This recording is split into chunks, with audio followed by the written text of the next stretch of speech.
Halo guys, welcome to Auto Booster. Dan di video kali ini kita akan mereview Jeep paling affordable, yaitu Jeep Compass.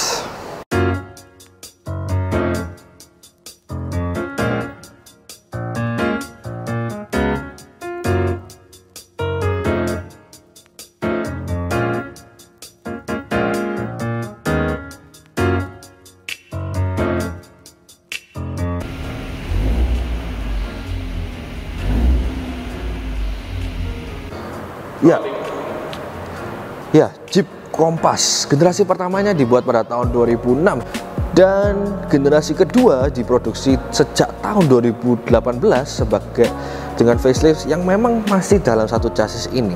Dan memang yang kita review kali ini merupakan versi facelift dari generasi kedua atau chassis MP yang diproduksi sejak tahun 2020. Dan untuk satu chassis ini saja itu memiliki banyak sekali versi, dibedakan berdasarkan mesinnya, transmisinya, bahkan chassisnya yang ada versi long wheelbase-nya. Tapi ini adalah versi yang paling standar dari mobil ini. Namun ya di Indonesia hanya dijual dengan satu varian saja. Dan sekarang kita akan lihat perperintilan dari mobil ini.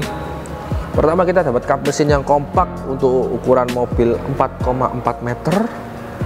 Dan ya di bawahnya kita mendapatkan sebuah grill yang memang tertutup. Namun untuk versi di luar dia sudah support oleh kamera 360 dan sensing lainnya. Di samping kanan dan kiri kita mendapatkan lampu yang sudah full LED, dari proyektornya sampai lampu dimnya sampai lampu jauhnya. Dan di bawah sini kita dapat fog lamp juga yang sudah full LED. Seperti itu. Dan di bawah ini desainnya sudah, di dalamnya sudah ada intercooler, sudah ada radiator karena memang mobil ini sudah menggunakan turbo. Lalu di bawah sini biasa ada lubang-lubang, namun lubang-lubang yang ada ini ditujukan untuk melakukan pendinginan ke intercooler dan radiator. Jadi tidak ada pendinginan untuk oli maupun rem.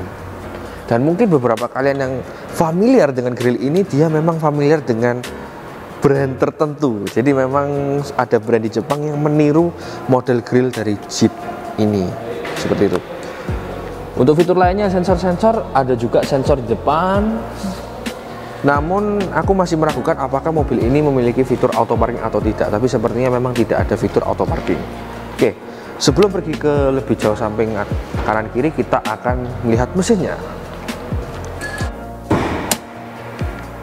Dan ya, akan kita review mulai dari mesinnya. Memang mesin dibuka secara manual dan memang masih ditopang juga menggunakan tiang secara manual. Dan ya, untuk mobil yang dijual dengan harga 800 jutaan, memang kalian berharap adanya hidrolis yang bisa menopang kap mesin ini.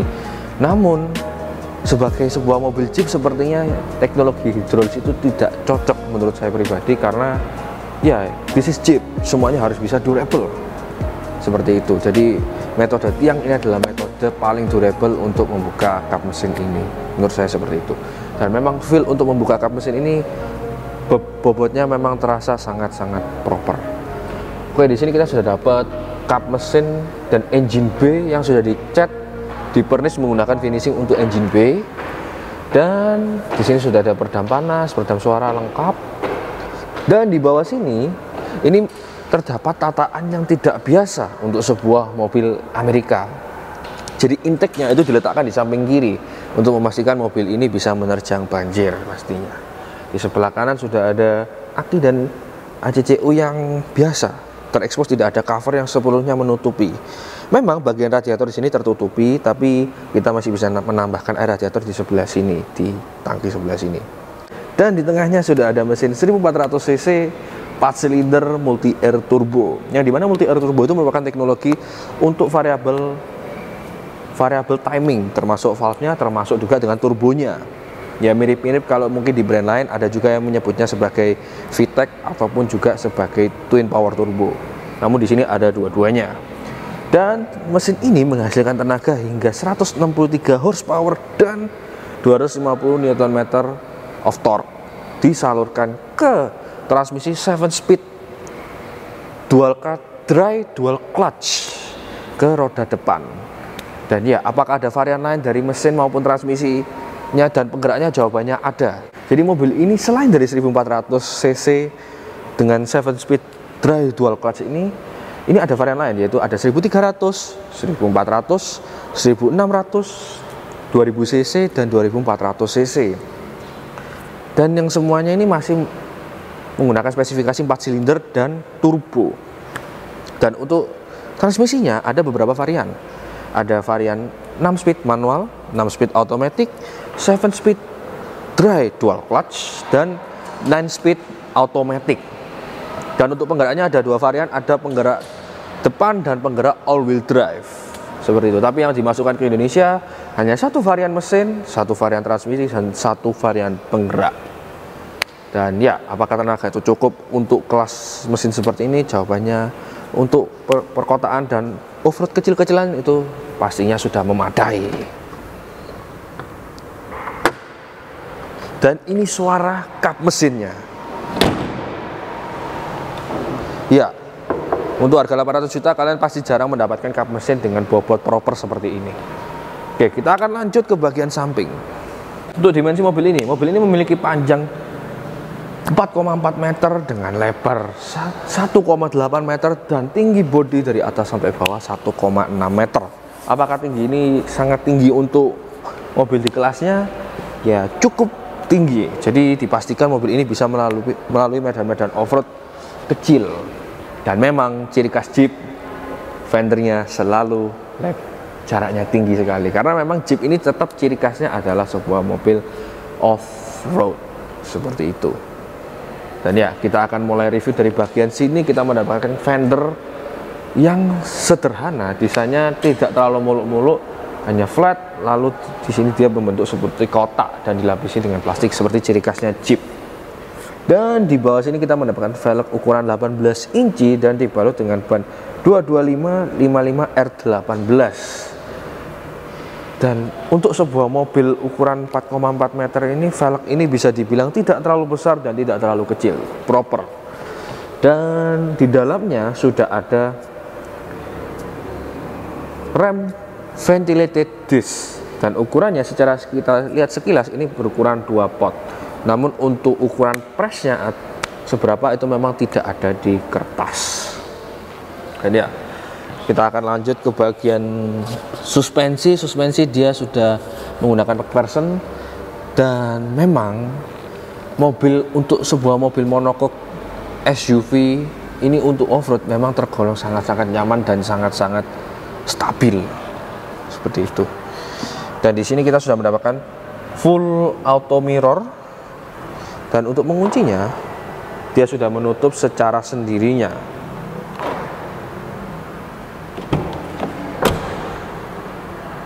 Namun mengapa dia tidak membuka lagi?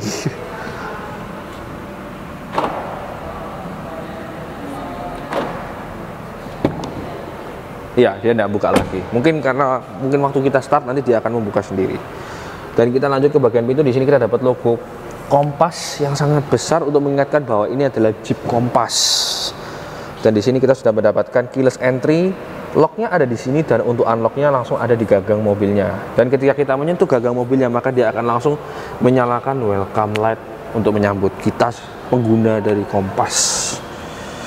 Dan untuk pintu sudah ada chrome-nya, namun belum frameless karena memang ini adalah sebuah Jeep, tidak memerlukan fitur frameless untuk memastikan chassisnya rigid. Jadi frameless tidak perlu. Dan di bagian belakang sini tidak ada sensor keyless entry. Jadi apabila depannya di lock, maka belakang tidak bisa membuka seperti itu. Dan di bagian atas ada sebuah roof rack yang ketika kita goyangkan, maka satu bodi akan goyang. Jadi ini bisa dikategorikan sebagai roof rack yang asli seperti itu. Dan di atas ini sudah ada panoramic sunroof, tapi kita tidak bisa melihatkannya dari bagian atas ini. Kita akan lihat nanti waktu di bagian interior. Dan di belakang sini kita mendapatkan kap bensin yang tidak bisa dibuka. Bentar. Dan bisa dibuka. Dan di dalam sini hanya menuliskan spesifikasi bensin dengan minimal menggunakan RON 91 dan unleaded fuel. Jadi harusnya menggunakan Pertamax sudah cukup untuk mobil ini. Dan ya di bawah sini kita sudah mendapatkan velg yang sama seperti di depan dengan ukuran ring 18 dan bannya 225 R18, sama persis seperti yang di depan. Namun untuk remnya dia berbeda, dia masih menggunakan solid disc 2 piston. Tapi memang secara sekilas diameternya lebih besar di depan dibandingkan yang di belakang, seperti itu. Dan ya kita akan lanjut ke bagian belakang mobil ini. Dan ya untuk bagian belakang, di bagian atas memang belum menggunakan shark fin. Dia seperti seharusnya ada colokan lagi di sini tapi dicopot karena keperluan untuk display. Jadi dicopot saja. Dan di sini kita sudah mendapatkan spoiler dengan harmon stop lamp, dan ada wiper, dan ada airnya pasti basic, dan sudah ada defogger. Dan untuk di sini kita mendapatkan logo Jeep, dan lampu belakang memang belum full LED. Untuk beberapa titik seperti sen dan lampu mundur dia masih menggunakan halogen biasa. Namun untuk lampu remnya dia sudah menggunakan LED, dan untuk lampu fog lamp belakang dia masih menggunakan halogen. Dan di bawah sini ada beberapa sensor-sensor yang sangat banyak. Jadi di belakang sini sudah ada 6 sensor parking. Bukan hanya 4, pada umumnya mobil-mobil Jepang hanya memiliki 4 sensor. Namun di mobil Amerika Jeep ini dia sudah memiliki 6 sensor. Dan pastinya sudah ada kamera belakang.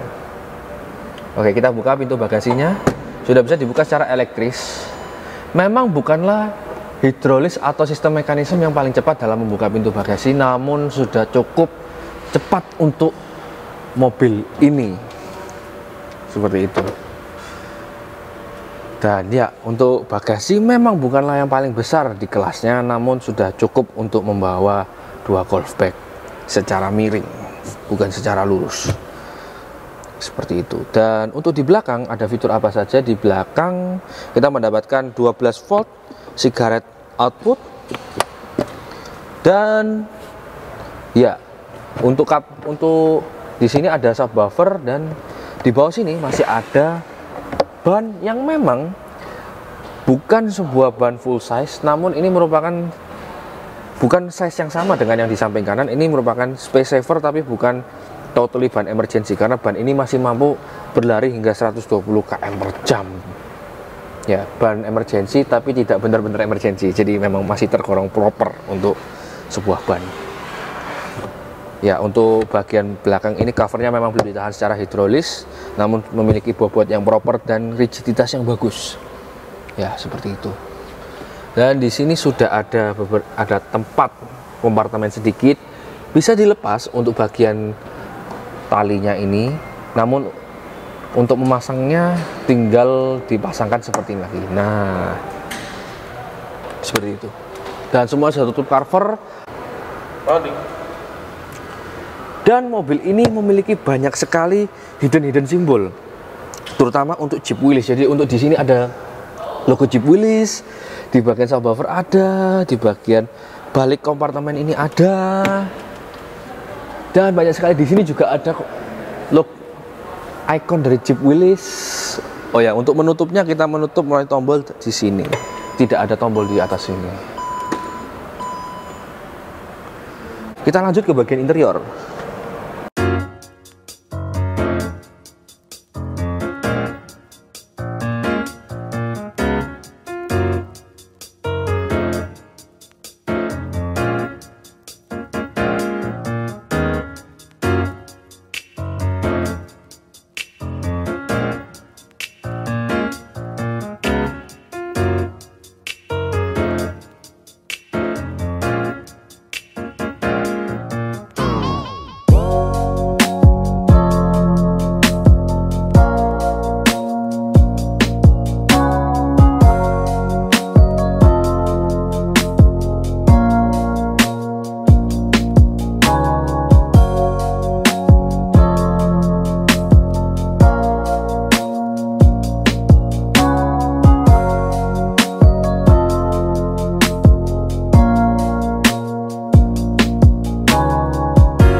Ya, selamat datang di interior dari Jeep Compass. Ya, di interior belakang ini memang secara first impression terasa polos. Namun sebenarnya dia sudah memenuhi kebutuhan utama dari penumpang belakang. Seperti itu. Jadi, apa yang memenuhi di sini sudah ada 1 2 3 4 output charging. Jadi ada 1 USB Type C, 1 USB Type A, 1 sigaret output, dan 1 model colokan di rumah. Dan dia juga bisa colokan juga untuk model Amerika yang tiga colokan itu. Sangat-sangat memenuhi kebutuhan penumpang belakang di zaman sekarang. Dan ya, untuk posisi duduknya memang terasa keras. Secara dudukan bawah maupun dudukan belakang sini memang terasa keras, namun kerasnya ini nyaman, terutama untuk off-road, karena kalian tidak mungkin bisa pergi ke kanan dan ke kiri. Jadi bodi kalian itu pasti akan tertopang dengan sangat baik, karena di bagian sini juga sudah ada kontur yang menahan paha kalian untuk pergi kemana-mana. Jadi sudah benar-benar, andaikan kalian pakai sabuk gitu ya, ini bodi kalian itu benar-benar akan terjaga persis di tempat duduk kalian. Ya, memang seatbeltnya pun juga nyaman ya, untuk menjaga kita tetap berada pada posisi ini, terutama untuk off-road. Sekalipun mobil ini sejatinya digunakan untuk perkotaan, memang bisa off-road karena ground clearance-nya tinggi, tapi memang mobil ini memang ditujukan untuk perkotaan, seperti itu. Dan untuk perintilan bahan-bahannya, di atas kita dapat sebuah panoramic sunroof yang bisa dibuka secara elektris. Headliner dia menggunakan bahan kain berwarna putih-putih beige, dan di sini sudah ada handle, dan di tengah sini sudah ada lampu dari bahan halogen berwarna kuning. Ya, diaktifkan dan dimatikan dengan cara ditekan. Unik. Dan di bawah sini kita sudah mendapatkan lampu pintu yang menggunakan plastik keras, soft touch, dan window yang sudah full auto, tapi hanya bisa dioperasikan ketika sudah melakukan ACCU on ataupun mesin menyala. Dan di sini keras lagi, plastik keras, seperti itu. Dan kenapa kok plastiknya keras semua untuk harga 800 juta? Mungkin kalian akan meragukan kenapa 800 juta plastiknya masih keras semua. Dan ya, ini adalah sebuah Jeep, sebuah mobil yang memang didesain untuk bisa menahan segala macam hantaman. Jadi pemilihan plastik keras seperti ini memang ditujukan untuk memastikan durabilitas mobilnya dalam melakukan off-road. Seperti itu. Ya, it's American car, of course. Durability is number one. Seperti itu. Namun untuk handle masih menggunakan bahan logam. Sangat satisfying. Seperti itu. Dan tengahnya apakah sudah ada senderan? Yes, tengahnya sudah ada senderan sekaligus tempat duduk tengah. Cara membukanya seperti ini. Ya, bukanlah cara membuka yang paling easy, tapi cukup. Ya, apabila bagian tengah sini dibuka, kita mendapatkan posisi duduk yang paling nyaman, dan sudah ada 2 cup holder di sini. Nyaman-nyaman aja sih. Oke. Untuk bagian tengah. Bagian tengah di sini kita memang mendapatkan space duduk yang kecil. Memang di kelasnya sekalipun tidak ada duduk tengah yang lebar banget untuk di kelas 800 jutaan. Ya, duduknya memang hanya segini untuk kelas mobil Eropa dan Amerika. Ya, memang segini. Dan surprisingly duduk tengah ini terasa nyaman. Secara sandaran maupun duduk bagian tengah sini terasa nyaman. Seperti itu. Dan di sini sudah ada 2 kantong yang sedikit terlewatkan tadi. Dan untuk bahan karpetnya, bahan karpet dasar ini tergolong bukan karpet yang halus, namun saya merasakan ini karpet yang sangat-sangat durable sekali, sangat mudah dibersihkan, dan sangat tahan banting maupun kotoran dan lain-lain. Seperti itu. Ya, memang mobil ini ditujukan untuk durabilitas yang bagus dan juga untuk usia pemakaian yang panjang, seperti itu. Dan memang semua untuk bagian belakang sudah kita bahas, saatnya kita pindah bagian ke depan. Oh iya, untuk di bagian belakang sudah ada tweeternya, sudah ada speaker output, dan sudah ada tweeter. keren sekali ya. Dan ya, selamat datang di interior depan, dimana ini adalah bagian paling penting dari mobil ini, karena setiap orang yang membeli Jeep pasti akan menggunakan dirinya untuk menikmati mobil ini. Ya, memang mobil ini ditujukan untuk dikemudikan sendiri, bukan untuk menggunakan supir. Ya, walaupun bisa, tapi lebih nikmat apabila kita kemudikan sendiri. Seperti itu. Dan ya, kita akan mulai dengan ACCU on, dan ya langsung mirrornya terbuka secara sendirinya. Jadi yang awalnya tadi kita bingung cara kenapa mirrornya tidak membuka, dan sekarang dia akan membuka sendiri setelah kita menyalakan ACCU on. Seperti itu. Dan ya, akan kita bahas perintilannya. Dari atas sudah pasti kita mendapatkan panoramic sunroof yang dikontrol melalui controller di atas tengah sini. Di sini ada controller pembuka bagasi, lampu, dan juga untuk controller lampu depan ini.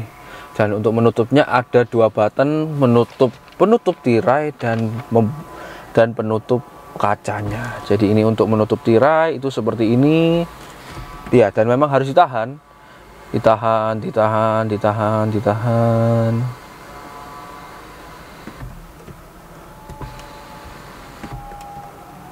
Oh, untuk button autonya itu ada di sebelah kanan.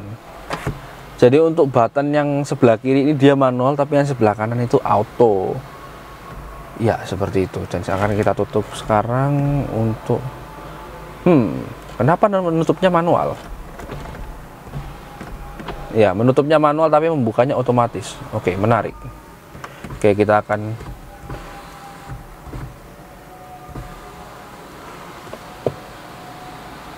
ya, tapi yang pasti kita bisa membukanya secara tombol, tidak secara manual. Itu yang terpenting. Dan untuk di sini mirror, kita sudah mendapatkan mirror yang sudah day and night view secara otomatis, namun pengaturannya kita pasti mengaturnya secara manual. Dan di depannya sudah ada rain sensor seperti itu. Sun visor sudah ada cermin dan sudah ada lampunya proper. Namun memang di mobil ini rata-rata lampu interiornya itu menggunakan lampu halogen seperti itu. Apakah mungkin nih bagi Jeep lampu halogen itu lebih panjang secara usia, itu juga belum aku tanyakan. Oke, di bawah sini kita sudah mendapatkan dashboard yang surprisingly ini adalah plastik tapi soft touch. Tapi plastik, ini bukan kulit, yang ini, yang atas ini. Dan sudah ada tweeter dan ada mic di bagian depan ini. Dan untuk total audio yang ada di mobil ini secara atas kertas itu ada 9 audio output. Namun menurut yang saya hitung itu ada 10, karena ada subwoofer di belakang, masing-masing mendapatkan tweeter dan salon biasa, dan ada mic. Jadi menurut yang saya hitung di sini ada 10 output speaker by Alpine, yang dimana itu merupakan donor audio yang juga sangat bagus suaranya. Dan kita kecilkan dulu untuk volumenya ya, supaya kita nggak kena copyright. Di sini sudah ada 10,25 inch. Dan kita akan ACCU on lagi. Dia seperti ada efek mobil elektrik ya, soundnya. Itu adalah sound dari bagian mesinnya yang seperti turbo dan pompa-pompa lainnya itu mempersiapkan diri, jadi ada suaranya seperti itu. Dan ya, kita akan mulai dari membahas entertainment sistemnya. Dari home, di sini langsung ada maps dan musik, tapi kebetulan ini dari radio. Beralih ke layar media, kita dapat pilihan AM, FM, Bluetooth connection dan USB connection. Untuk wireless Apple CarPlay sudah ada, namun Apple CarPlay secara kabel kita belum mengetesnya. Tapi secara wireless sudah bisa. Namun secara kertas memang bisa wireless dengan wired Apple CarPlay. Jadi wireless dan wired sudah bisa dua-duanya. Dan untuk climate control ternyata bisa dikontrol juga melalui controller di sini. Unik ya, jadi dia memiliki dua kontrol, antara kontrol yang di sini dan di atas seperti itu. Dan akan kita tekan off dulu. Dan untuk mapsnya ya, dia sudah dilengkapi dengan GPS, Untuk phone dia want to, ya harus dikonekkan ke phone dulu. Dan vehicle-nya ada rear view kamera tapi tidak ada front view kamera. Untuk apps dia ada AM, audio setting, backup cam, bluetooth, comfort, controls, device manager, drivers profile. Oh ya, hanya ada profile gitu aja. Dan untuk sisanya sih ada weather juga. Oh, weather berdasarkan GPS. Apakah dia akan memunculkan informasi weathernya? Ya, sepertinya tidak, karena di sini tulisannya masih no device. Jadi mungkin dia tidak bisa menampilkan itu. Oke, untuk vehicle setting, ya cuman itu aja, kamera rear view. Dan setting lainnya sepertinya ada lagi, display mode, auto, manual, brightness tidak bisa dikontrol, language, set theme 1, theme 2. Ya, hanya mengubah tema saja, tidak mengubah posisi-posisi lainnya.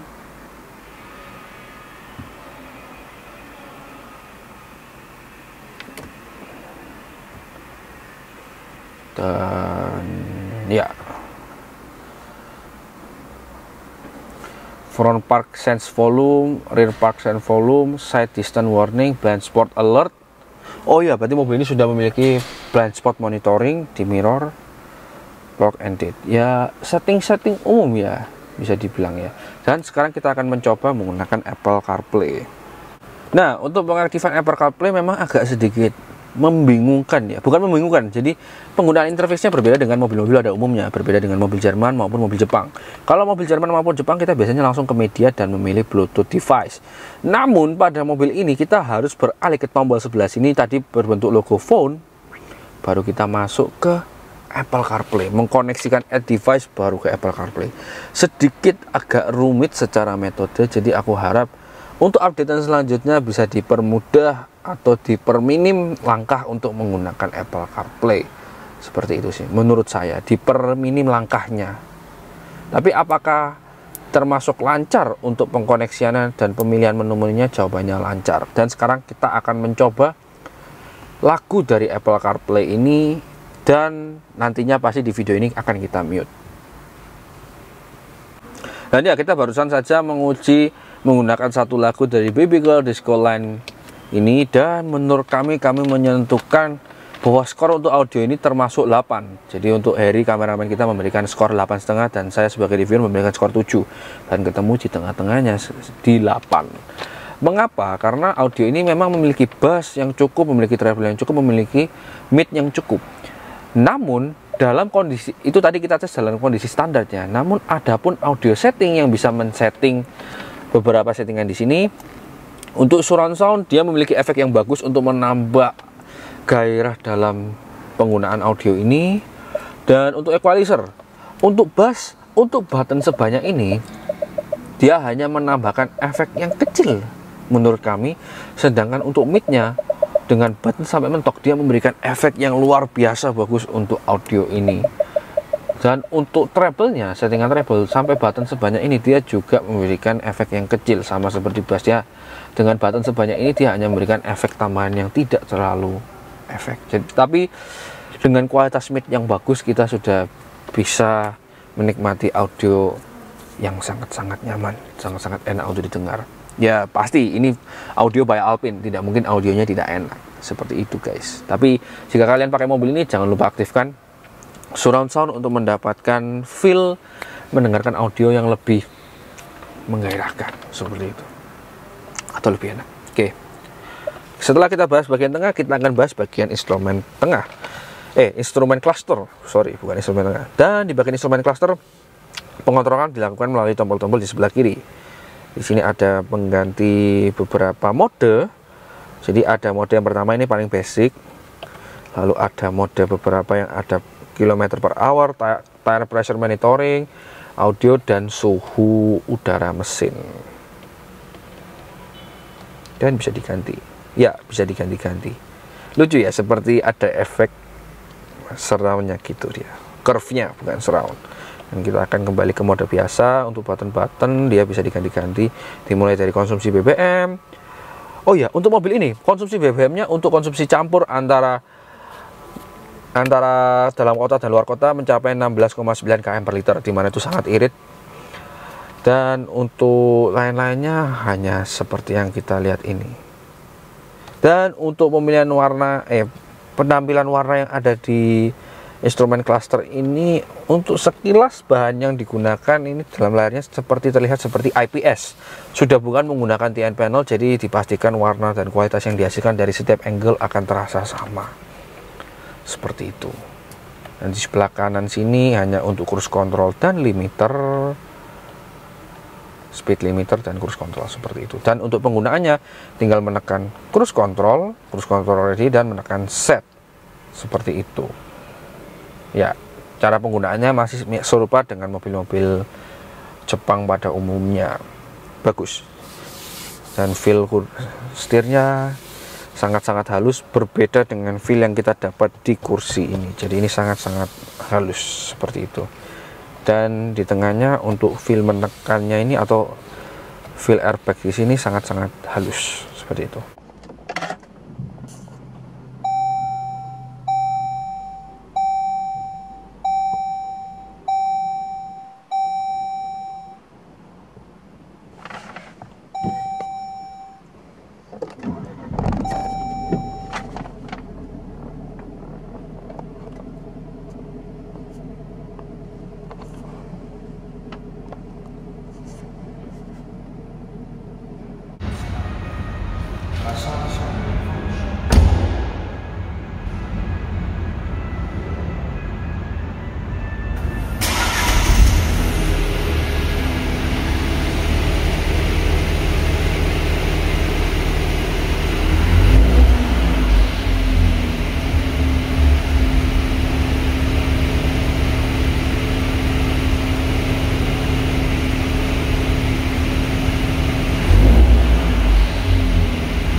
Ya, untuk kuncinya di sini kita mendapatkan kunci dengan solid plastik, ada tulisan Jeep, logo Jeep, dan ada beberapa button unlock, lock, dan membuka bagasi belakang. Namun ada 3 button yang masih kosong. Dan untuk kunci emergency bisa dibuka dengan melakukan switch di sini, dan kita dapat kunci fisik emergency seperti itu. Sen ke kanan dan putar balik. Dan ya, untuk feel-nya ini, setirnya walaupun memang sudah menggunakan electronic power steering, jadi memang tidak terlalu banyak feedback dari ban, tapi setirnya kurang lebihnya terasa sangat-sangat direct, tidak ada celah ataupun lagging dari electronic power steering mobil ini.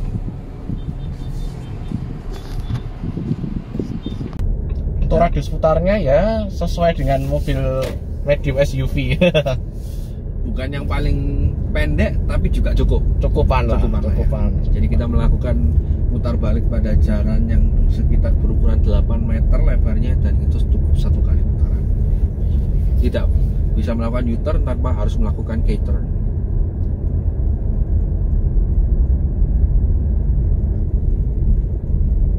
Untuk peredaman kabin ini cukup juga ya ini ya.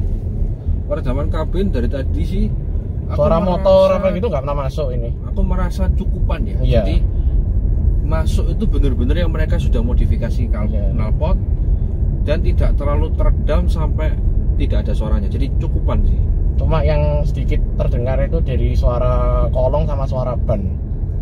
Sedikit ya, sedikit, tapi tidak parah.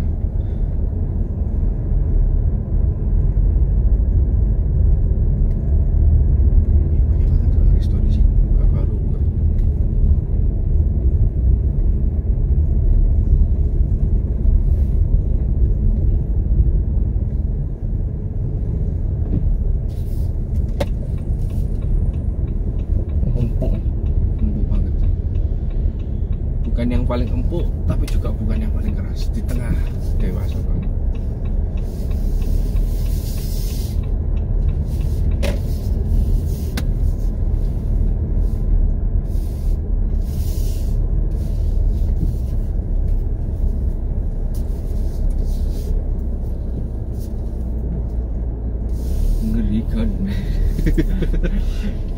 Ngeri coy.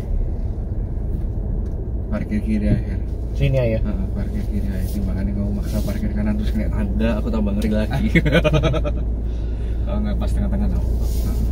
Oke. Udah? Oh sini aja. Sini aja. Iya.